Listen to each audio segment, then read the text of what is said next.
Masa,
Manhyia Oteka ni mu a muhunu no yefre no Nana Kwakudua sa oyo hine o so onyo hine no obi anim ono kwa nim na okwa TikTok a oyo program bi wo ho no ma ofre the history of Ashantis anasa Asantefo history na controversies surrounding ahemfo nsem nyina na ya na otaka bi enti no ka na ase wa kirem te se de onim asem ni mu pa na last week ya okoka asem bi efa Sikadwa ho which mintimi mechirechire mu sesi a ena osaka nsem bi fa Asantefo ho nsem ni bepie no eba ase ne kasa atia Sikadwa ene Asantefo enti Otumfuo maame Nana Yadom the third ne doti ye ekoso no ena Nana Kwakudua yi eye se se Asantefo ye se bi dia ene obekọ ne mpokura no wakwakwachia yewura opemso na oduru ho no ena security guards a ye from awusa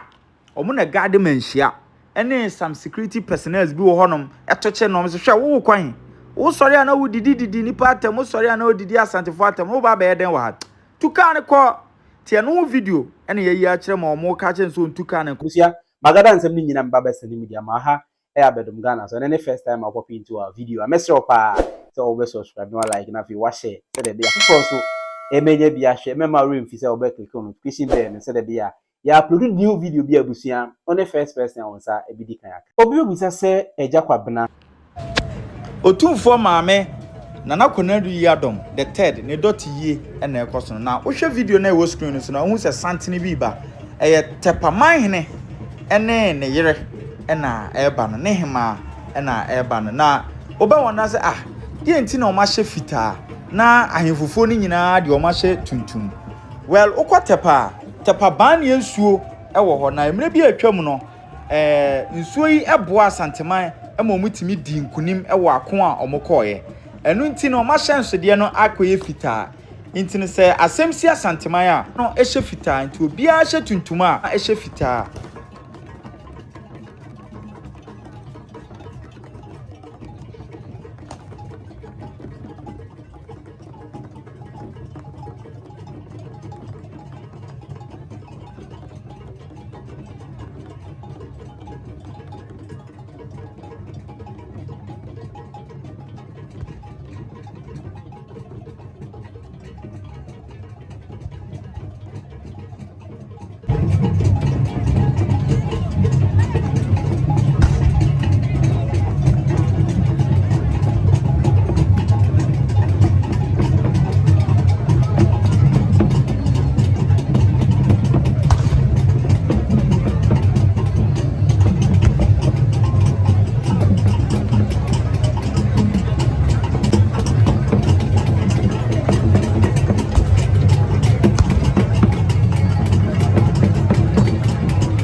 video no na wo screen no so no Tepaman hene ene gina ho no Nana Adusi Atwenewa Ampem the first one gina ho no ne ho kani ohema papa bi and